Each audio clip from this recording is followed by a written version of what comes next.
GATE CS aspirants. I'm Amit Goel. I welcome you all to the YouTube channel of IS Master. In the Master Concept series for GATE CS 2024, today we are starting with the subject of compiler design. In this session, we will be introducing the subject. More specifically, we'll be talking about the life cycle of a program till it becomes a process. Then we'll also talk about the various phases of compiler, in which we will understand what a compiler exactly is. Not only this, we'll also understand the link between the two subjects of theory of computation and compiler design. We'll see how compiler design is a direct application of theory of computation. All right, so let's see. So let's see this linkage first of all, and then we will study the further aspects, right? So, all right.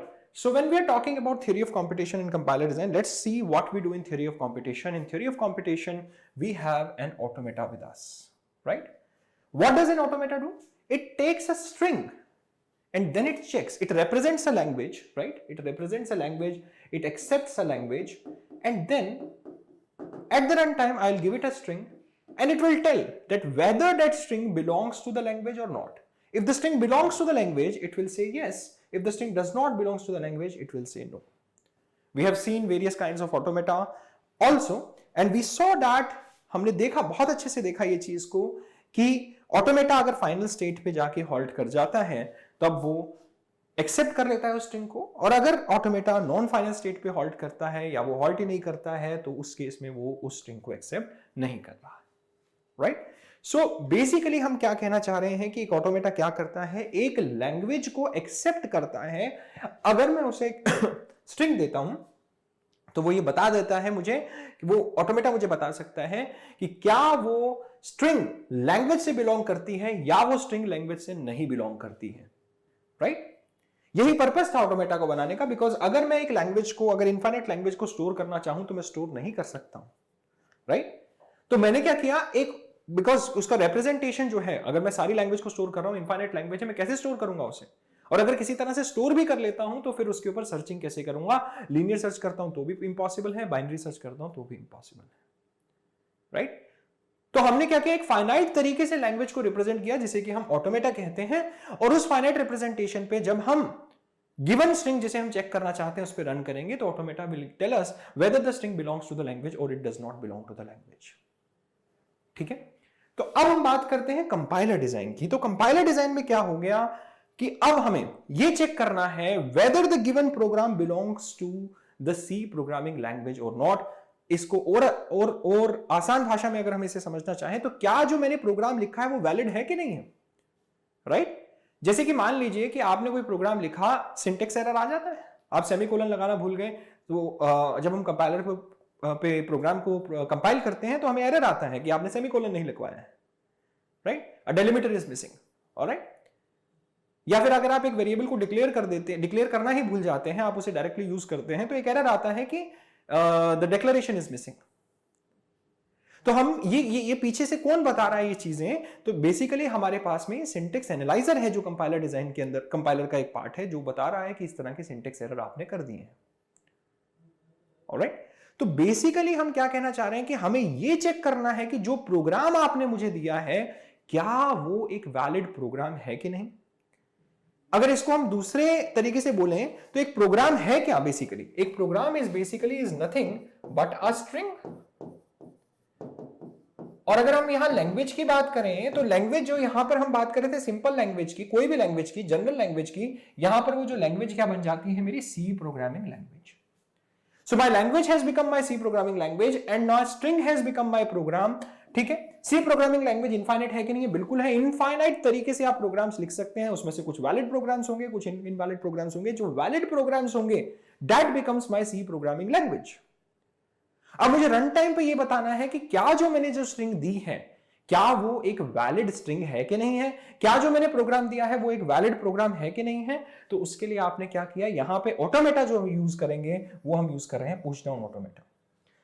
अब इस push down automata पे जब हम हमारा program run करते हैं तो अगर push down automata final state पे जाके हॉल्ट करता है तो then we will say that the string belongs to the language, the program belongs to the C programming language, and if it does not hold, if it holds on a non-final state, then we will say that the program does not belong to the language. ठीक है, अभी मैं deterministic और non deterministic के बीच में नहीं जा रहा हूं, which we have already discussed in the subject of theory of computation. ठीक है, अगर जाना भी चाहें तो बेसिकली यही है, डिटरमिनिस्टिक में क्या होगा, एक ही ट्रेस होगा, that trace should reach the final state. अगर नॉन डिटरमिनिस्टिक की बात करेंगे तो multiple traces will be there, at least one trace should reach the final state, right?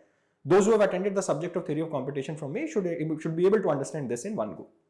All right? तो अब बात कर रहे हैं हम कंपाइलर डिजाइन की. कंपाइलर डिजाइन में हम बात कर रहे थे कि अब मुझे ये चेक करना है कि जो मैंने प्रोग्राम लिखा है कि क्या वो मेरा प्रोग्राम वैलिड है कि नहीं है. उस वैलिडिटी को चेक करने के लिए मैंने पुश डाउन ऑटोमेटा का यूज करना है. पुश डाउन ऑटोमेटा मेरी सी प्रोग्रामिंग लैंग्वेज को रिप्रेजेंट करेगा. अगर आप और अच्छे और क्लैरिटी चाहते हैं इस चीज में, तो जो कंपाइलर डिजाइन का सिंटेक्स एनालाइजर फेज है, सिंटेक्स एनालाइजर जो फेज है वो डायरेक्ट एप्लीकेशन है थ्योरी ऑफ कंपटीशन का. अभी सिंटेक्स एनालाइजर क्या है इसे हम डिटेल में समझेंगे.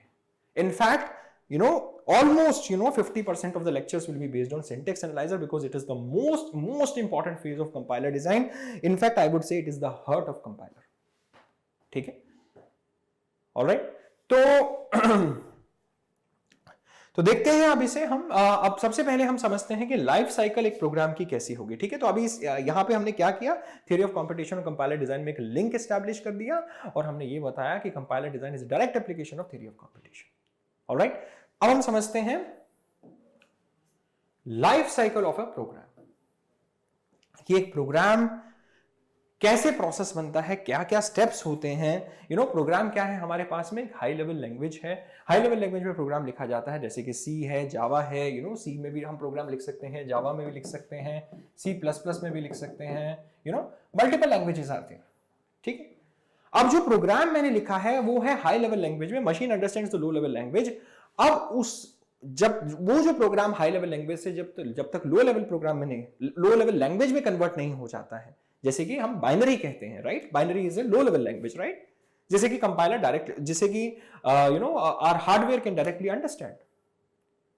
तो ये प्रोसेस क्या है जिसके थ्रू, बट क्या साइकिल क्या है जिससे एक प्रोग्राम एक प्रोसेस बन जाता है. लास्ट फाइनली जो हम लिखा है हमने यहाँ पे एग्जीक्यूटेबल कोड और एब्सोल्यूट मशीन कोड, ये बेसिकली क्या है, ये बेसिकली हमारा एग्जीक्यूटेबल कोड है, यानी कि now it has become a process.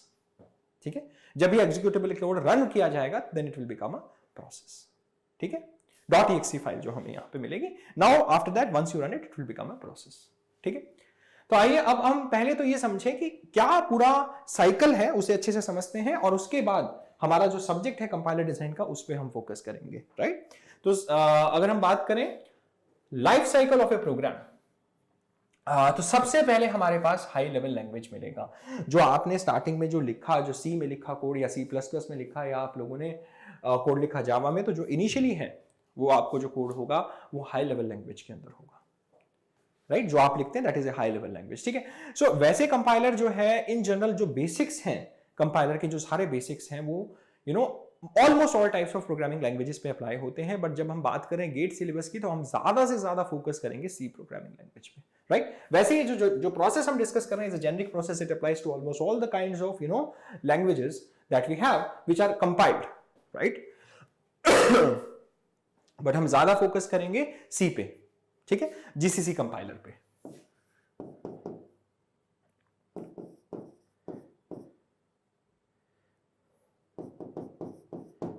which is a GNU compiler, right? All right. So बात करें हाई लेवल लैंग्वेज की, तो इनिशियली जो आपने प्रोग्राम लिखा that is in high level language, then it goes to the preprocessor. It goes to the preprocessor. In case it is not visible, let me briefly, what I can do is I can zoom it a bit.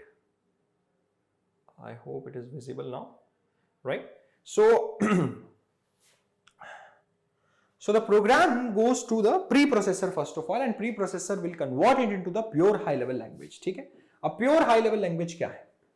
What is pure high level language? ठीक है, so इसको समझने के लिए हम कैसे समझे इस चीज को कि प्योर हाई लेवल लैंग्वेज क्या होती है. इसमें क्या होगा कि प्री प्रोसेसर, जितने भी प्री प्रोसेसर डायरेक्टिव्स हैं उन सबको हम यहां पर प्रोसेस कर देंगे। जैसे कि मान लीजिए अगर आपने यूज किया है let's say hash include studio.h, right, तो ये जो basically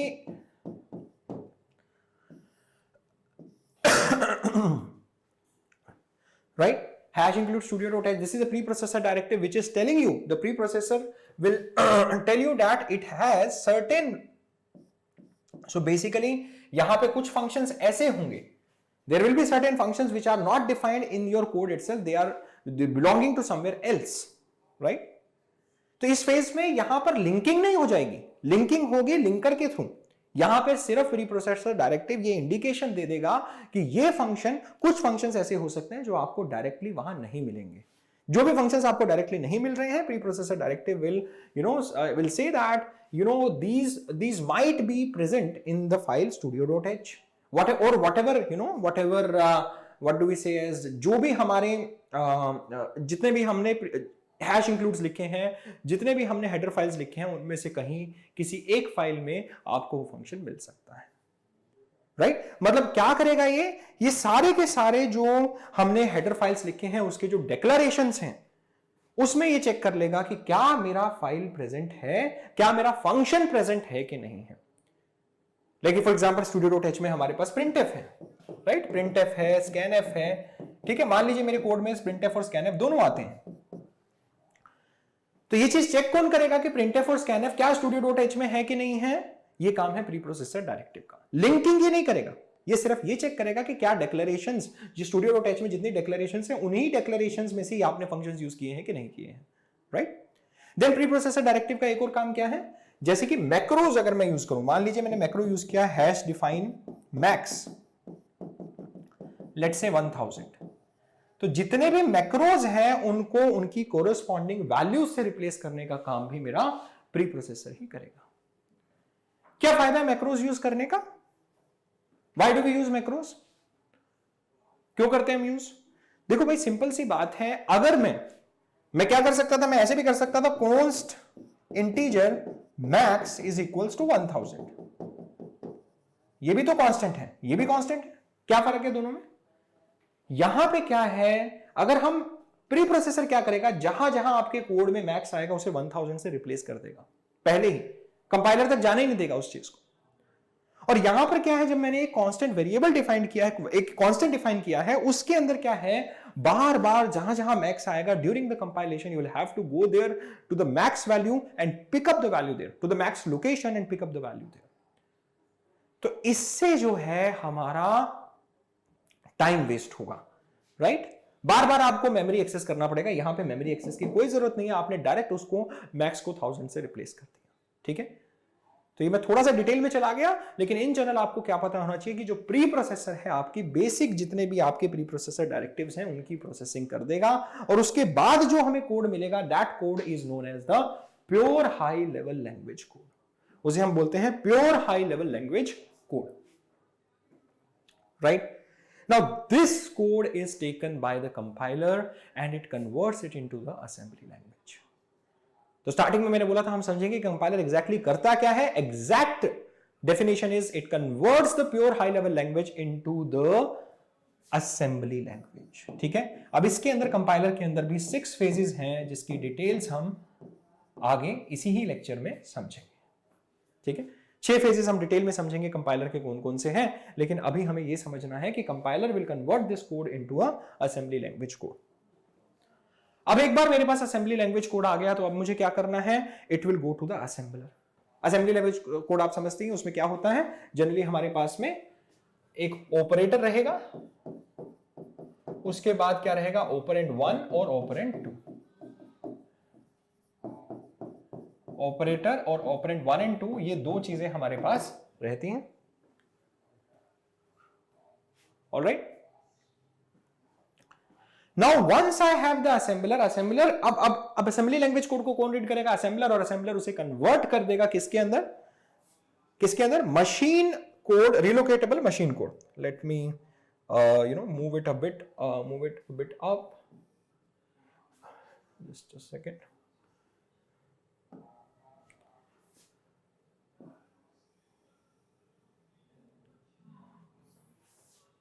right?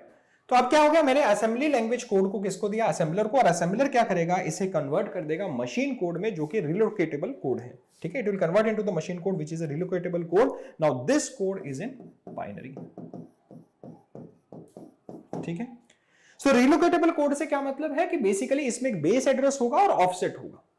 So everything will be based upon the offset, ठीक है। एब्सोल्यूट कोड नहीं है कि सारा का सारा कोड एक ही बेस लोकेशन के बेसिस पे हमने लिखा हुआ है, कोई ऑफसेट का इशू नहीं है, वैसा नहीं होगा। Basically machine code, relocatable code कैसा होगा, इसके अंदर आपके पास में आप बेस लोकेशन से ही मल्टीपल लोकेशंस के ऑफसेट्स लिखे होंगे। जैसे कि मान लीजिए 1000 लोकेशन मेरी बेस लोकेशन है, बाकी सारे के सारे एड्रेसेस उससे रिलेटिवली लिखे होंगे, जैसे 1000 प्लस 100, 1000 प्लस 120, 1000 प्लस 130, 1000 प्लस 200। तो ये बेसिकली बेस लोकेशन में हमने एडिशंस करने हैं। लेकिन अगर मैं यहां पे बात करूं अगर मैं बात करूं एब्सोल्यूट कोड की, तो उसमें क्या होगा, सब कुछ जो है बेसिकली ऑफसेट के साथ कुछ भी नहीं लिखेंगे, offset word will go away, it will, so this address will convert to 1100, this address will convert to 1120, 1130 and then 1130 and then this is 1200, right. तो ये जो काम है ये कौन करेगा, मेरा linker and loader. So basically from there we are going to get the absolute machine code as well as the executable code, ठीक है। सो लिंकर और लोडर में क्या डिफरेंस है, लिंकर बेसिकली हमारी सारी फाइल्स को लिंक करेगा। जैसे फॉर एग्जांपल मैंने यहां पर मल्टीपल हेडर फाइल्स ले लिए, मान लो स्टूडियो भी लिया है, stdli भी लिया है, and then let's say maths.h भी इंक्लूड कर लिया है, तो उन सब को जो जो फंक्शंस मैंने लिंक यूज किए हैं उन सब की डेफिनेशंस को कौन लेके आएगा, बेसिकली मेरा लिंकर। तो वो लिंकिंग का सारा काम जो है कौन करता है, मेरा linker will basically do my linking business,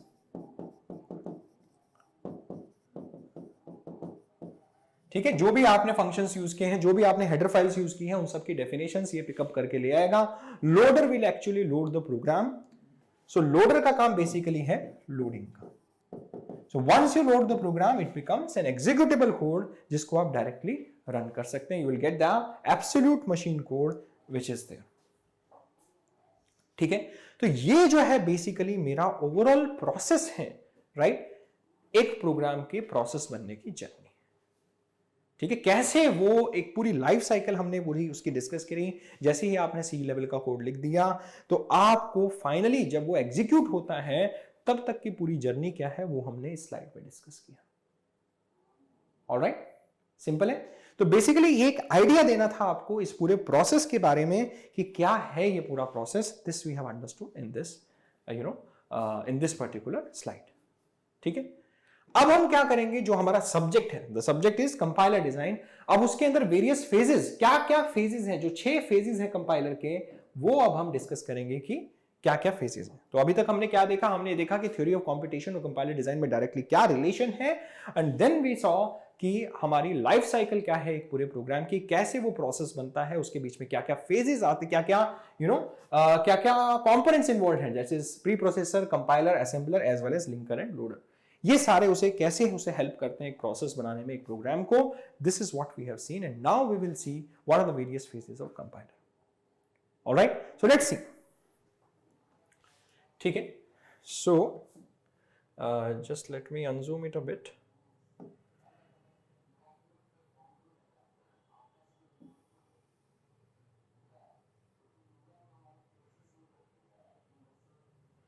alright, तो इसे भी मैं थोड़ा सा जूम कर दूंगा जिससे कि आपको बहुत इजीली समझ में आए चीजें। ओके,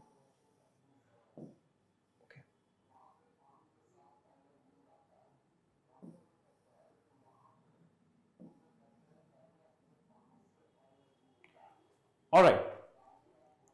सो इनिशियली मेरे पास अब हम क्या समझने की कोशिश कर रहे हैं कि कैसे हम एक life cycle, basically what are the various phases of compiler that we are understanding in this slide, ठीक है। क्या क्या फेजेस हैं, सबसे पहले हमारे पास में क्या है, इनिशियली हमारे पास में प्योर हाई लेवल लैंग्वेज थी। तो अभी हमने पिछले स्लाइड में देखा कि हमारे पास कंपाइलर करता क्या है, दिस इज माय कंपाइलर। तो कंपाइलर बेसिकली क्या कर रहा है, it takes a pure high level language and it converts it into the basically the assembly code. तो अब ये कैसे होता है ये अब हम बहुत अच्छे से समझने की कोशिश करेंगे, क्या क्या स्टेप्स इन्वॉल्व हैं वो हम देखने की कोशिश कर रहे हैं, ठीक है। तो सबसे पहले इनिशियली हमको क्या मिला, प्योर हाई लेवल लैंग्वेज मिला। प्योर हाई लेवल लैंग्वेज जाएगी लेक्सिकल एनालाइजर के पास, जो कि हमें देगी टोकन्स। ठीक है, it converts the lexemes into tokens. First of all it converts the strings into lexemes and then lexemes into tokens. जैसे फॉर एग्जांपल एक एग्जांपल से लेते हैं। अब हम एक एग्जांपल लेंगे जिसके थ्रू हम इस पूरे प्रोसेस को समझने की कोशिश करेंगे। एक एग्जांपल में I will take just one instruction and उस इंस्ट्रक्शन के बेसिस पे हम देखेंगे कि क्या क्या उस इंस्ट्रक्शन के साथ होगा इन द फॉलोइंग 6 प्रोसेसेस, जिससे आपको एक बेसिक आइडिया लगेगा। And rest of the subject, हम बाकी के सब्जेक्ट में हम क्या समझेंगे, इन्हीं फेजेस को डिटेल में समझने की कोशिश करेंगे। ठीक है, आइए देखते हैं। सबसे पहले हमारे पास लेट्स से लेक्सिकल एनालाइजर की हमने बात करी। तो लेक्सिकल एनालाइजर क्या करता है, let's say integer a, let's say I'll write the instruction as, so I'm not writing the declarations and all, I'm just trying to take a simple example. ठीक है, example क्या है, let's say I take a variable a is equals to x plus y cross z. Let's say this is my instruction. So what happens with this instruction during the process of compilation, वो हम समझने की कोशिश करेंगे। Compile in general पूरा program एक साथ होता है, यहां पर just to make the thing simple मैं एक इंस्ट्रक्शन के साथ आपको समझाने की कोशिश करूंगा। ठीक है, ऑलराइट। तो सबसे पहले क्या होगा, अगर हम लेक्सिकल एनालाइजर की बात करें तो लेक्सिकल एनालाइजर क्या करेगा, सबसे पहले इसके अंदर से लेक्सिम्स निकालेगा। दिस इज अ स्ट्रिंग, इस स्ट्रिंग को कन्वर्ट करेगा लेक्सिम्स में। तो लेक्सिम्स क्या क्या है यहाँ पर, a is a lexeme, equal to is a lexeme, x is a lexeme, plus is a lexeme, y is a lexeme, multiply is a lexeme, z is a lexeme and then semicolon is a lexeme। तो इसने क्या किया, पूरे string को lexemes में divide कर दिया, जिससे ये समझ पाए, इसने एक तरीके से पूरे स्ट्रिंग को तोड़ दिया मल्टीपल थिंग्स के अंदर। ठीक है, अब टोकन्स क्या होते हैं, इनकी टाइप। बेसिकली टोकन्स क्या हो गया, ए इज बेसिकली क्या है, टोकन्स किस किस तरह के से होते हैं, जैसे कि आइडेंटिफायर इज ए टोकन। ठीक है, आइडेंटिफायर जैसे कि हमारे पास आइडेंटिफायर्स क्या होते हैं, वेरिएबल्स के नाम, देन उसके बाद और फंक्शंस के नाम। ठीक है, देन बात करें अगर हम और कौन से आइडेंटिफायर्स होते हैं, constants are also tokens. Then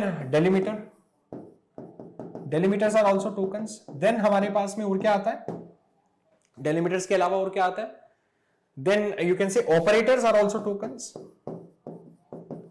ठीक है, तो ये सारे के सारे मेरे पास क्या है, टोकन्स हैं मेरे। तो अब इसी को हम पूरे चीज को हम किस में कन्वर्ट कर देंगे, टोकन्स में। तो ए क्या हो जाएगा मेरा, identifier equal to is nothing but an operator, then X is nothing but what, X is again an identifier, plus is again an operator, Y is an identifier, multiply is an operator and Z is basically my again identifier and semicolon is nothing but a delimiter. So इस sentence को अगर मैं tokens की form में लिखना चाहूं तो कैसा बनेगा, id is equal to id मल्टीप्लस id इनटू id। ठीक है, ऑपरेटर्स को मैंने वैसे ही लिख दिया जैसे थे वो, और साथ ही साथ में semicolon. Delimiter is also a kind of an operator only. तो इस तरीके से मैंने सेंटेंस को कन्वर्ट कर दिया। तो ये सारा का सारा काम जितना भी अभी हमने स्लाइड में किया, ये सारा काम is this entire work is done bye my lexical analyser.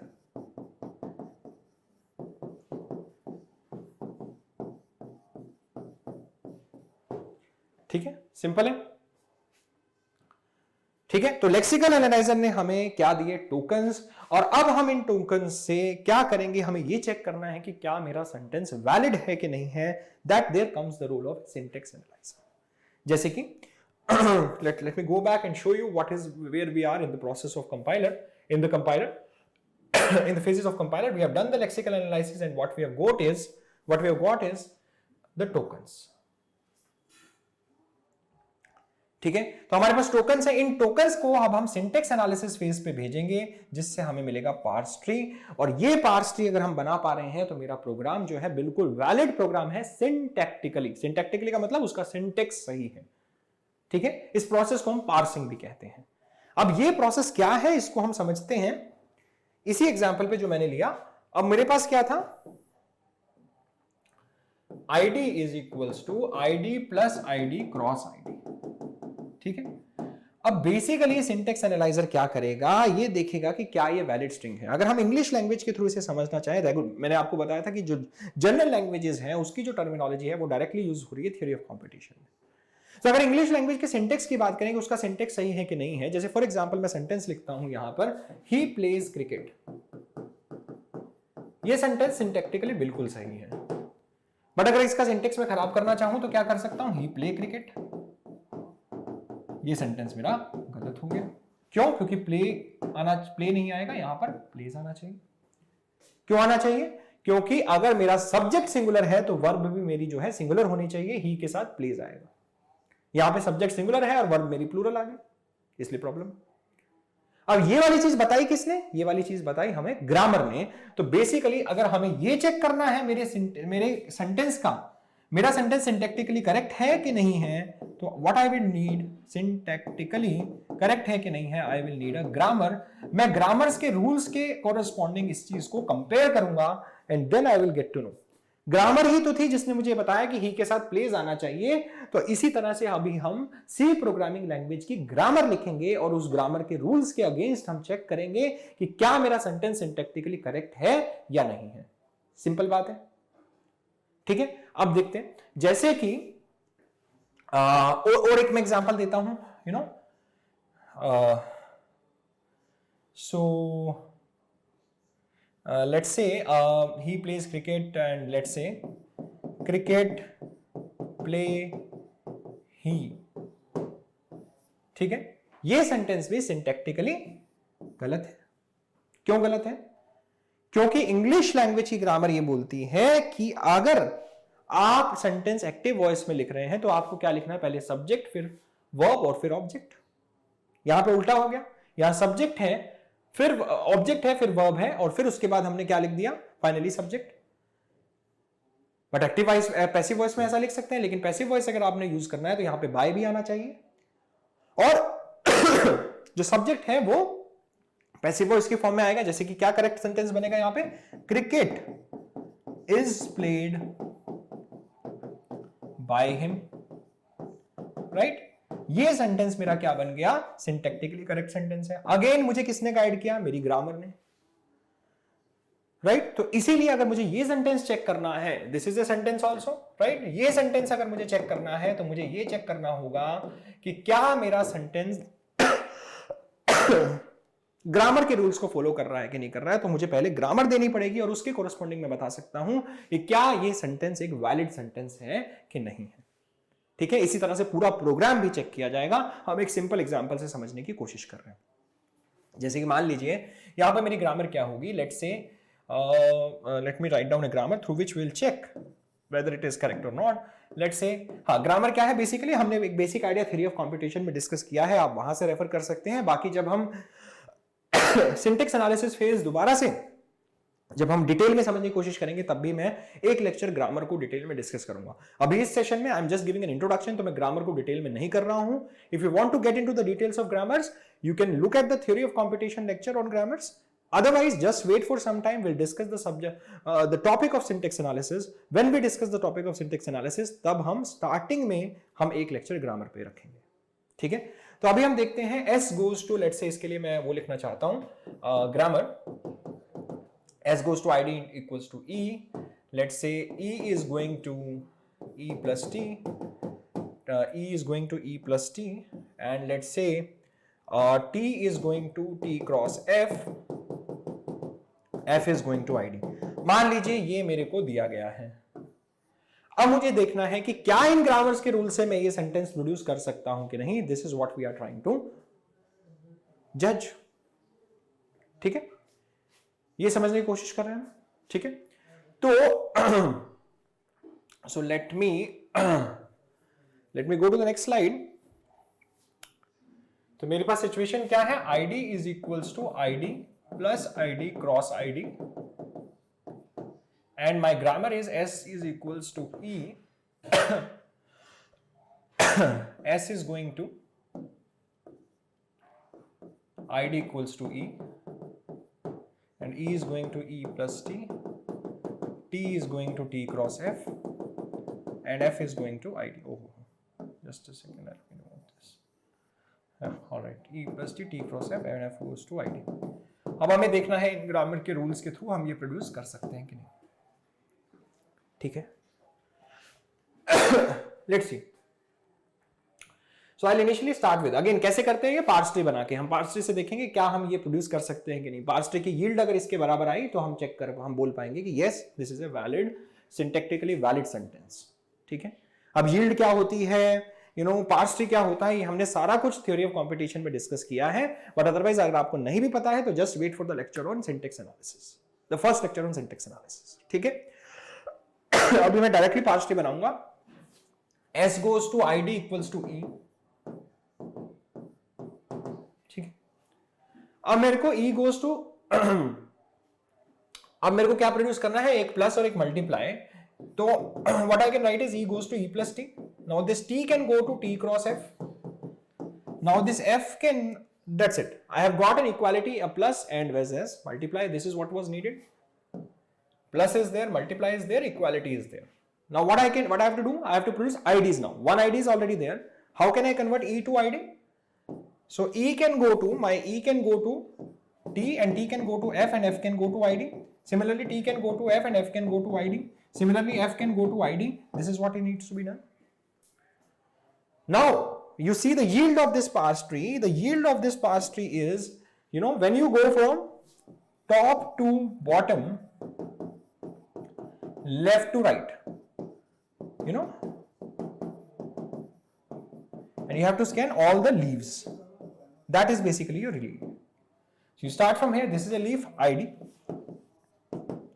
then you get equals to, right, I have already written equal to। ठीक है, then you go further, you know, left to right, top to bottom, then you get ID again, you get plus, you get ID again, then you go further, you get multiply,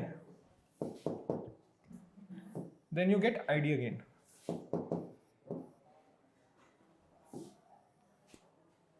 That is where you end। So you've got ID plus ID cross ID, so that means this is a valid sentence, syntactically valid sentence।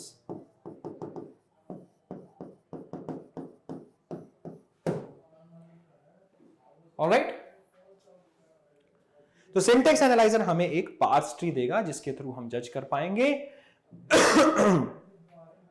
कि क्या मेरा sentence valid है कि नहीं। अगर मेरा parse tree generate हो जाता है तो मेरा सेंटेंस बिल्कुल वैलिड है, पार्स ट्री जनरेट नहीं होगा तो इनवैलिड है। और जो हम ग्रामर यूज कर रहे हैं, these all grammars are context free grammars, और कॉन्टेक्स्ट फ्री ग्रामर्स के पीछे कौन है, पुश डाउन ऑटोमेटा। ऑलराइट, ठीक है, अब हम आगे बढ़ते हैं। हमने दो फेजेस अच्छे से समझ लिए। सो पार्स ट्री हो गया हमारा, पार्स ट्री से हम गए सिमेंटिक एनालिसिस पे, सॉरी सिंटेक्स एनालिसिस था, टोकन्स थे, टोकन से syntax analyser and syntax analyser से मुझे मिला पार्स ट्री। अब मेरा जो पार्स ट्री बन गया है तो सिंटैक्टिकली करेक्ट है सेंटेंस, लेकिन सिमेंटिकली करेक्ट है कि नहीं है ये नहीं पता। सिमेंटिक से मतलब कि सेंटेंस का मीनिंग है कि नहीं सही, ये चेक करना है मुझे इस फेज में। ठीक है, तो सिमेंटिक एनालिसिस क्या करेगा, पार्स ट्री इनपुट लेगा और it will create a semantically verified parse tree, that means the meaningful tree has been obtained. अब अगर इंग्लिश लैंग्वेज से समझे तो इसे कैसे समझेंगे, जैसे कि मान लीजिए अगर मैं इंग्लिश लैंग्वेज पे जाने की कोशिश करूं तो कैसे समझे इस बात को कि सिमेंटिकली वेरीफाइड पार्स ट्री का क्या मतलब, सिमेंटिकली करेक्ट लैंग्वेज का क्या मतलब है, सिमेंटिकली करेक्ट सेंटेंस का क्या मतलब है, सॉरी। तो जैसे एक सेंटेंस देता हूं मैं, let's say he eats market. देखो सिंटैक्टिक वाइज जाएं तो बिल्कुल सही है सेंटेंस। यहां पे मेरा सब्जेक्ट आ गया, यहां पे मेरा वर्ब आ गया जो कि डायरेक्टली वो प्लूरल वर्ब यूज किया, सिंगुलर वर्ब यूज किया बिकॉज सिंगुलर सेंटेंस है, सिंगुलर सब्जेक्ट है। एंड देन फाइनली अगर मैंने ऑब्जेक्ट भी बिल्कुल सही यूज किया है, बट इस सेंटेंस का मीनिंग नहीं निकल रहा है। ही ईट्स मार्केट क्या मतलब बना, बिल्कुल भी बात का कोई मतलब नहीं बन रहा। तो ये सेंटेंस मेरा क्या है, सिमेंटिकली गलत है। इस तरह की चीजें कौन चेक करेगा, मेरा semantic analysis phase.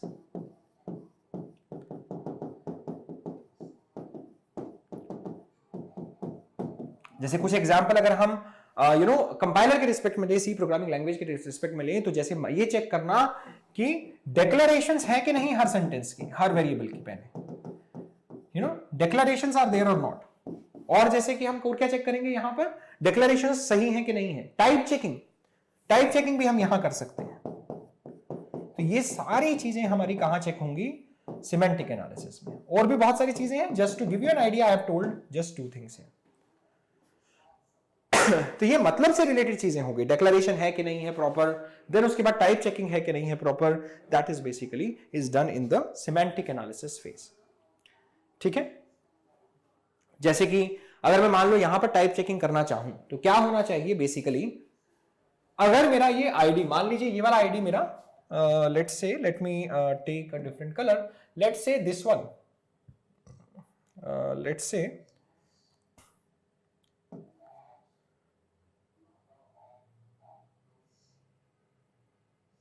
let's say this is basically, this is my integer, let's say this is also integer, let's say this is float. So now as we know the syntax of the C programming language, we know the rules of the C programming language, जो right hand side पे जो highest class होती है उस class में ही हमें output मिलेगा left hand side को, राइट। तो ये सभी की जो क्लास है अपग्रेड कर दी जाएगी फ्लोट में, ठीक है। And then what we will get is also a float. जैसे कि मान लीजिए जो भी कैलकुलेशंस होगी वो फ्लोट में होंगी, अब क्योंकि जो हाईएस्ट टाइप है उसमें कैलकुलेशंस होंगी सारी की सारी।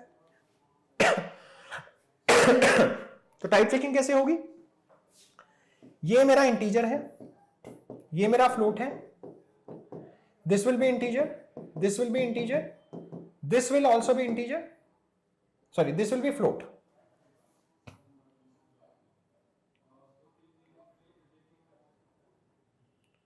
So this is float, values are going up. This is integer, this is integer, this is integer. The integer multiplied by float is nothing but a float, right? Now again, this is integer, this is integer, this is integer, this is integer. Integer plus float is nothing but float. Now this ID has to be a float. Now float equals to float, so float is flowing up. तो ये पूरी जो type checking है ये मेरा कौन face करेगा, semantic analysis face करेगा कि क्या मेरा सेंटेंस सिमेंटिकली करेक्ट है कि नहीं है। सिमेंटिकली मतलब उसका मतलब सही है कि नहीं है। जैसे type checking is one of the things which is done by semantic analysis. Similarly the declarations, proper declarations are there for every variable, ये भी हमारा कौन चेक करता है, सिमेंटिक एनालिसिस फेस ही करेगा, ठीक है। तो ये भी हो गया। तो हमने क्या क्या देख लिया है अभी, semantically verified parse tree obtain कर लिया। सिमेंटिकली वेरीफाइड पार्स ट्री क्या होगा, एनोटेटेड पार्स ट्री, जिसपे जो भी आपने मीनिंग चेक करना है उसके एनोटेशंस होंगे। जैसे कि टाइप चेकिंग में उसकी वेरिएबल्स की टाइप होगी वहां पर, ठीक है। अब हम बात करते हैं नेक्स्ट फेज की, intermediate code generation. Intermediate code generation से क्या मतलब है, intermediate code generation, intermediate code generation क्या है, अब हमने जो कोड जनरेट कर दिया है, अभी तक जो हमें कोड मिला था वो सिमेंटिकली वेरीफाइड पार्स ट्री मिला था। अब हम इंटरमीडिएट कोड जनरेट करेंगे जो कि 3 एड्रेस कोड होगा मेरा। 3 variables, 3 address code is nothing but 3 variables are allowed at max, that is 2 operators at max 3 variables are applied, जो कि एक ऑपरेटर होगा बीच में, 2 ऑपरेंड्स होंगे लेफ्ट हैंड साइड में और राइट हैंड साइड में भी एक, okay so let me right it down and let's say x is equals to y plus z। इसी तरह के ऑपरेशंस अलाउड है। तो एक ऑपरेटर हो गया, 2 ऑपरेंड्स यहां यूज हो जाएंगे और बेसिकली ये जो हो गया मेरा एक और ऑपरेंड यहां पे जाएगा। तो at max 3 addresses are allowed, 2 operands on the left, this is the right hand side, 2 operands on the right hand side and 1 operator on the left hand side, ठीक है। ये मेरा बेसिकली क्या हो जाता है, 3 एड्रेस कोड। तो अभी जो मैंने कोड लिखा उसका 3 एड्रेस कोड कैसे लिखेंगे, आइए देखते हैं। सो 3 एड्रेस कोड क्यों बना रहे हैं, जिससे कंपाइलेशन बेटर तरीके से हो पाए, इट इज इजियर। अगर हर इंस्ट्रक्शन 3 वेरिएबल्स ही यूज कर रही है तो इट बिकम्स इजियर। तो अभी मेरा कोड कैसे था, x is equals to, what was the code, let me see the code again. Code was id is equals to so let me again bring it back in the form of variables. What were the variables? I had a is equals to x plus y cross z.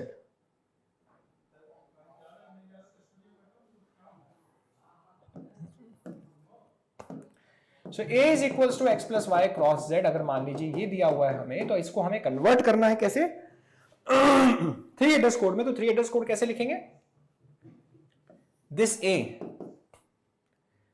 So what do I want? Only 3 instructions at a time. So first of all, I have to do multiplication. Why? Because multiplication has higher precedence, right, than addition. So basically, in T1 I will store y cross z. Now in T2 I will store, let's say, x plus T1, and then let's say in T3 I will store, so over here what I can do is, I can say a becomes equals to my T2. So this is how I write the 3 address code. Over here only 2 addresses are there, at max 3 addresses are allowed. So this instruction is also valid as far as the 3 address code is concerned. It allows only 3 addresses in an instruction. This instruction has 3 addresses, this instruction has 3 addresses, this instruction has 2 addresses, so therefore it is correct. Maximum 3 addresses होने चाहिए. तो ये हो गया मेरा intermediate code generation. यहां तक का सारा phase is known as the front end of the compiler. This is also known as the analysis phase of the compiler. This is also machine independent. All these 3 phases are machine independent phases of compiler. ये सारे के सारे phases machine independent phases हैं. ठीक है, तो इस 3 address code को आप किसी भी मशीन पे लेके जाके आगे के फेजेस को रन कर सकते हैं. There is no issue. ठीक है, ऑलराइट. आगे के जो दोनों फेजेस हैं जो अभी रह गए हैं, अभी हम जो डिस्कस करने वाले हैं, one is the code optimisation as well as then the code generation. These are machine dependent phases. जो आगे की जो हम फेजेस डिस्कस करेंगे, they will be machine dependent phases. Those phases are also known as, I am doing the comparison here, they are synthesis phases. These phases are the next 2 phases which I am saying is they are the back-end phases of the compiler. ठीक है, तो पहला back-end phase कौन सा है? The compiler optimization, the code optimization. Let's see. Let's go back to the figure. This one. So we have already got the 3 address code. We have the intermediate code generation done. From the intermediate code generation, we got the 3 address code, and this 3 address code goes to the code optimization phase, which produces my optimized code.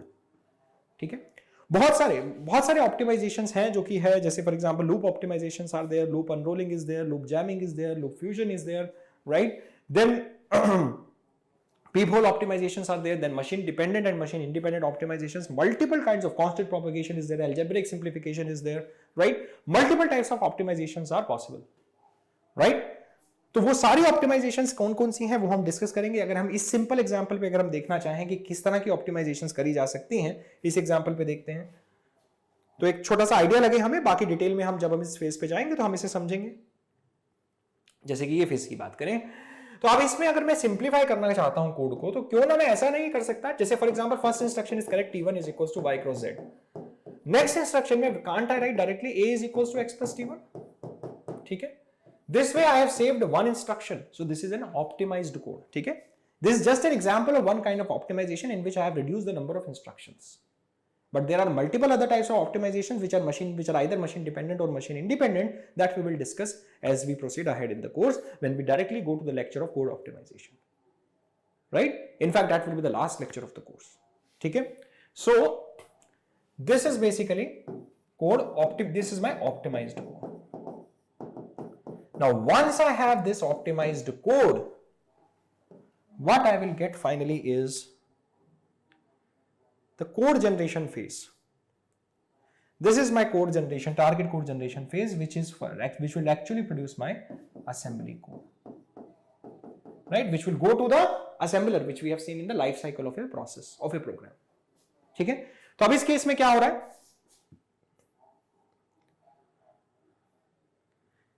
जैसे इस case में मैं assembly instructions अगर लिखना चाहता हूं इस optimise code की, तो basically what do I want to do? So initially what I have to do is let me write down the assembly instructions. I hope you know what is assembly language. ठीक है, basic idea देना चाहूंगा मैं यहाँ पे. Detail में हम assembler नहीं डिस्कस करेंगे यहाँ पे. सिर्फ एक असेंबली कोड लिखना है मुझे. कैसे लिखेंगे assembly code? In general assembly code में क्या होता है, यहाँ पे होता है हमारा operation, operator, then operand and then another operand. Let's say again this is again completely machine dependent, किस तरह के इंस्ट्रक्शंस को अलाउ करता है. तो इस केस में मैं अपने मशीन के स्पेसिफिकेशंस बता रहा हूं कि ऑपरेटर्स जो मेरे पास अलाउड है, लेट्स से मूव है, मल्टीप्लाई है, देन लेट्स से ऐड है, ये ऑपरेशन है मेरे पास. अगेन अब दिख रहा है बहुत क्लियरली हम मशीन डिपेंडेंट चीजें कर रहे हैं. हो सकता है एक मशीन पे मूव इंस्ट्रक्शन हो, एक पे कुछ और इंस्ट्रक्शन हो, उसका नाम लोड हो, स्टोर हो, कुछ भी हो सकता है. ठीक है. सिमिलरली ऑपरेंड जो है, यहां पर जो फर्स्ट ऑपरेंड होगा, let's say it will always be a resistor operand, और सेकंड ऑपरेंड जो हो सकता है वो रजिस्टर भी हो सकता है और मेमोरी लोकेशन भी हो सकता है.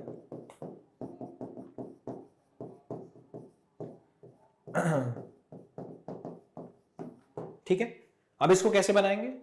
तो सेकंड वाला जो इंस्ट्रक्शन है वो रजिस्टर भी हो सकता है और मेमोरी लोकेशन भी हो सकता है. अब इसको कैसे करेंगे हम? लेट्स से इसको कन्वर्ट करना है, तो इनिशियली हमें क्या करना है, पहले मल्टीप्लिकेशन करना है. तो पहले y और z को हमें क्या करना पड़ेगा, मूव करना है. किसके अंदर? रजिस्टर्स के अंदर. Let's say I move y. ठीक है, y को हम रजिस्टर में मूव करेंगे. So let's say move, let's say the syntax is move. After that you have to write from location, and let's say so first of all let's say you have to write the to location and then you have to write the from location. ठीक है. let's say move to, let's say let me write it this way, from and to location. You can write it in any way that is specified by the basically by your machine design, how the machine has been designed. I am saying it, my instruction is move from and then to. So move from where? I have to move, just a second, I want that this has to be a register. So okay, so in that case I will have to keep it as to and from. ठीक है, let me keep it as to and from. ठीक है, to and from. So I have to move the memory location y into my, let's say, register number 1. ठीक है. Now I have to multiply this y with z. So what I can do, I can directly write multiply r1 with the memory location z, because r1 has the value of my. So now r1 contains y cross z. Now what needs to be done? Addition has to be done of x into the current value. So add r1 m of x, add r1 m of x, memory location x has to be added. Now finally this result has to be moved to the memory location a. So how would you move? Move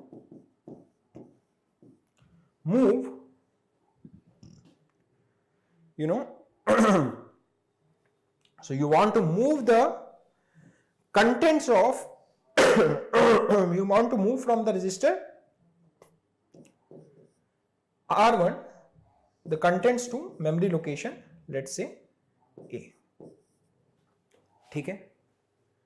All right. So this way you have converted this code into the assembly code. ठीक है. So the assumption over here is during the move you have to write from and to location, to and from locations like this. You first write the to location and then write the from location. In other so there the first location in this case the first location can be first operand can be memory address also.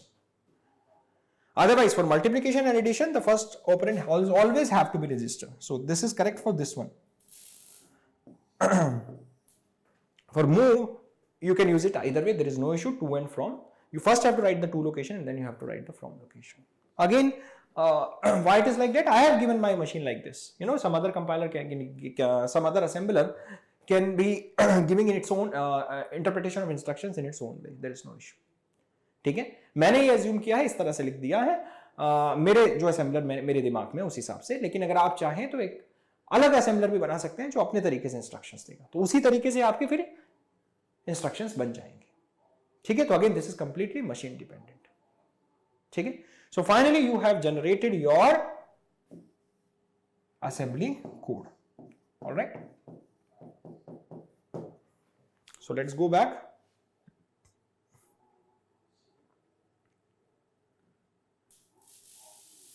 ठीक है, so finally you have got the assembly code.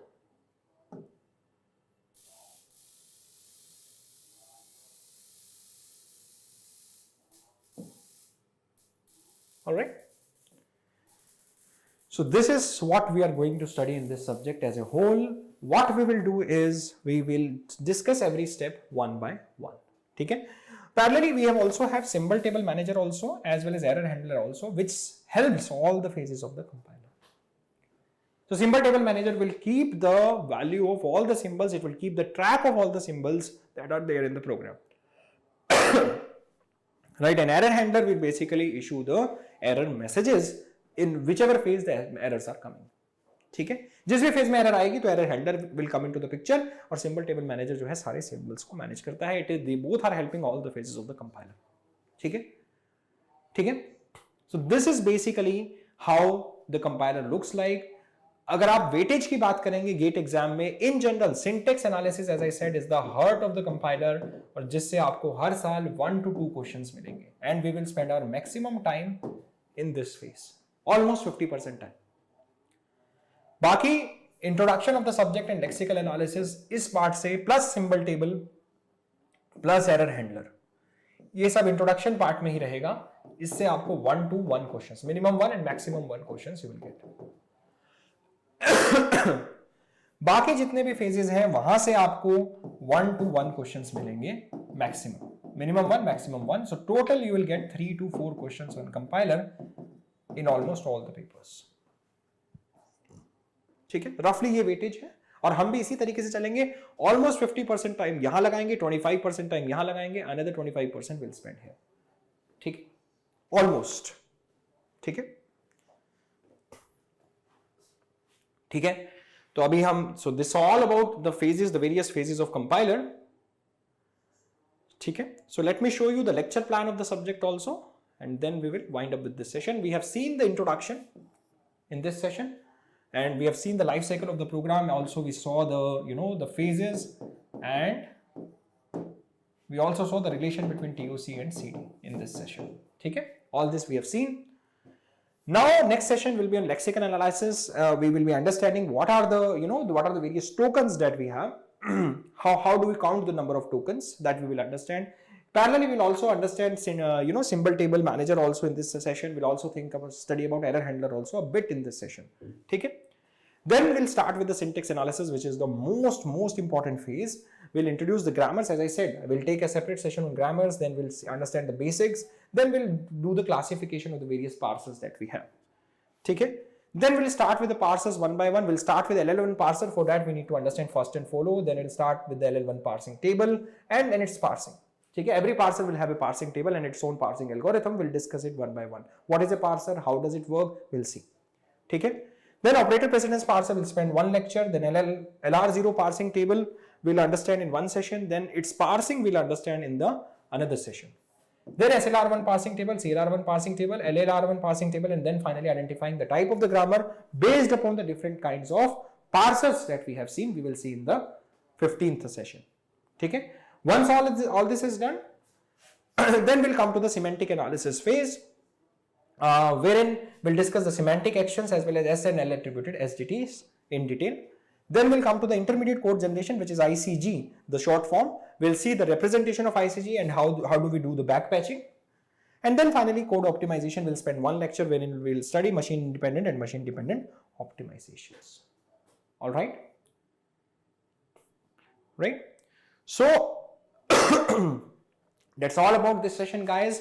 This was the introduction session on compiler design. हमने इस lecture में क्या क्या देखा? हमने देखा कि कैसे TOC और CD, कैसे थ्योरी ऑफ कंपटीशन और कंपाइलर डिजाइन में क्या लिंक है। हमने देखा थ्योरी ऑफ कंपटीशन का डायरेक्ट एप्लीकेशन है कंपाइलर डिजाइन।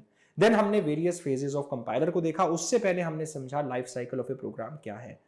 हमने देखा कि सबसे पहले हमारे पास में प्री प्रोसेसर आता है, देन कंपाइलर आता है, देन असेंबलर आता है, and then finally linker and loader आते हैं। देन हमने वेरियस फेजेस ऑफ कंपाइलर में कौन कौन से फेजेस देखे, लेक्सिकल एनालिसिस देखा, सिंटेक्स एनालिसिस देखा, सिमेंटिक एनालिसिस देखा, इंटरमीडिएट कोड जनरेशन देखा, देन हमने बेसिकली कोड ऑप्टिमाइजर देखा, then finally we saw the target code generation phase. We saw all this phases of the compiler, ठीक है। And then finally हमने देखा हमारा लेक्चर प्लान किस तरह से हम इसमें प्रोसीड करेंगे। हमने देखा इस सब्जेक्ट का वेटेज क्या है, almost you will gate 3 to 4 questions, right? So that's all about this session. I'll see you guys in the next session with some details on lexical analysis. Thank you so much, guys.